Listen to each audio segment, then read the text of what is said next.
And I say this because my poetry were way longer, and to me better. They were longer, like 2 pages front and back long. Now it's like a page long, not even in back, because I had to redo it by memory. And I at the redoing a lot of them, so I wrote like 300 poems. But my Need to Belong is way less than that, and some of them I didn't even put into that book, and some of them I did by memory, and I couldn't remember the way they were on the original. So in some of them I changed it around just a little bit. And a lot of my poems, like Little Mrs. Understood, The Need to Belong, sorry, not The Need to Belong, but The Little Mrs. Understood and A Muddy Waterfall, I used to read them to people. I love to read my poems, but I do not no more, because I used to. And people would always attempt to steal them. One girl stole my poetry. A lot of, they kept getting stolen, and so at that point I knew that I was special. I knew I had this gift. I knew I was talented. People would hear my poetry and then they would go, "Did you really write this?" Because I was 14. A lot of them was like, "How did you write this? How did you do this?" I wrote someday when I was 11. I was in middle school, and they actually I wrote it to my school I was going to, called the Bridges Projects, I think it was called, out in the Baltimore County area. And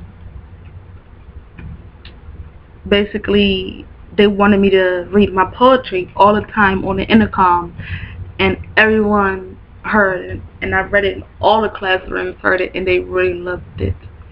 And it was like, when will my day come, like the star I was meant to be? What will you say to me then? And it was longer. That's just all I'm giving right now, because it was longer. And I wrote that thinking of my family, because they knew that this was my dream and this was what I wanted, but they didn't support it.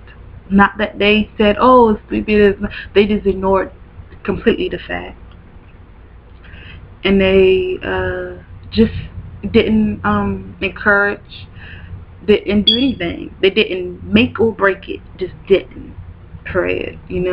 So, and they always just doubted me, not because of my book, but just from other things. They just doubted me, but a lot of things. So I was in a group home during this time that I started writing.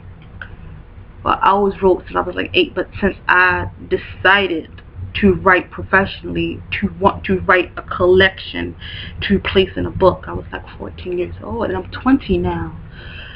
So the poetry that's inside my book that I'm promoting, The Need to Belong, are not poems that I wrote recently. I wrote them years ago, and I tried from memory, because they've, group home from group home, shelter from shelter, foster home, foster home. A lot of my writing would get lost and stolen, or just wet up, and something like that. I would save it in the computer and somebody deleted it. It would just always, nobody, like, except for the ones that stole it. Other than that, most times it wasn't like a mischievous, really, I'm gonna mess you up type reason. It's just like, deleting stuff, too much memory, something gotta go away, things like that. People just done, and I never had my own proper computer.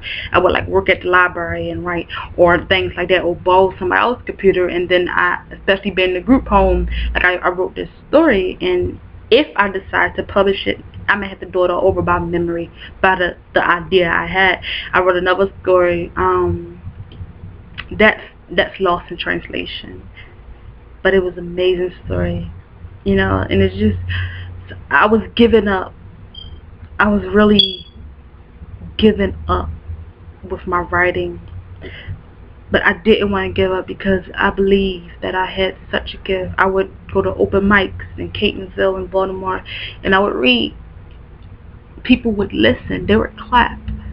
When they saw me approach, when the host would announce, shaniqua, everybody clapped. They knew that I was going to give them something good. And because the attendance it was like every second Monday of the week, of the month, every second Monday of the month, and I would go all the time, and people knew I was going to be there.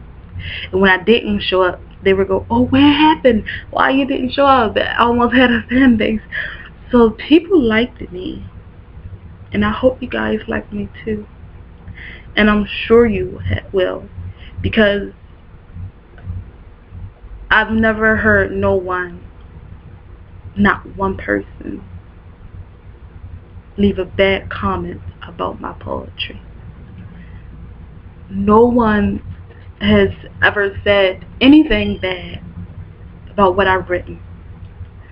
Never, ever. Even the hater that I've had when I wrote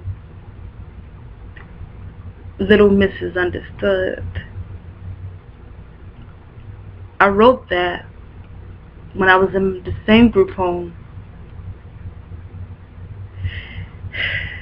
and it was like it just all came to me. My heart was hurting, and when I wrote Little Mrs. Understood, I was crying on the paper. And I remember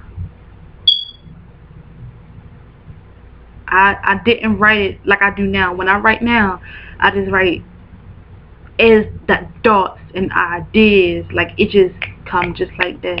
I do not stop and think. I do not, oh, do this sounds good, do this look good, will anybody like it? I just do it, and half the time I don't reread it. I don't, you call it proofread, I don't do that. I just write it down as it coming. I write best when I'm feeling something. And but with Little Mrs. Understood, I wrote that differently. And if I were to try to do it now, I don't think I could do it. But the way I wrote that one, I thought of a feeling, or I felt the feeling, and then I would write it to go in no particular order. I would just write it down like a strip. Then I would feel again. Then I would write that. Not that that's necessarily going to come after that or before, but I would just write all of them down.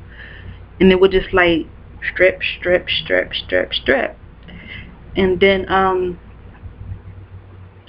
decided to put it in an order after I got what I wanted to say down. I wasn't thinking, well, this sounds good, or this sounds stupid, or that don't even rhyme, or that don't even make sense. I just, as it was coming from my heart. And I don't know what made me write, because this was before I discovered this is what I want to do. I knew I wrote when I was sad or when I was angry or whatever, but I didn't know that it was a gift. And I didn't know at the time that it was a passion for me. You know, I just didn't know at all.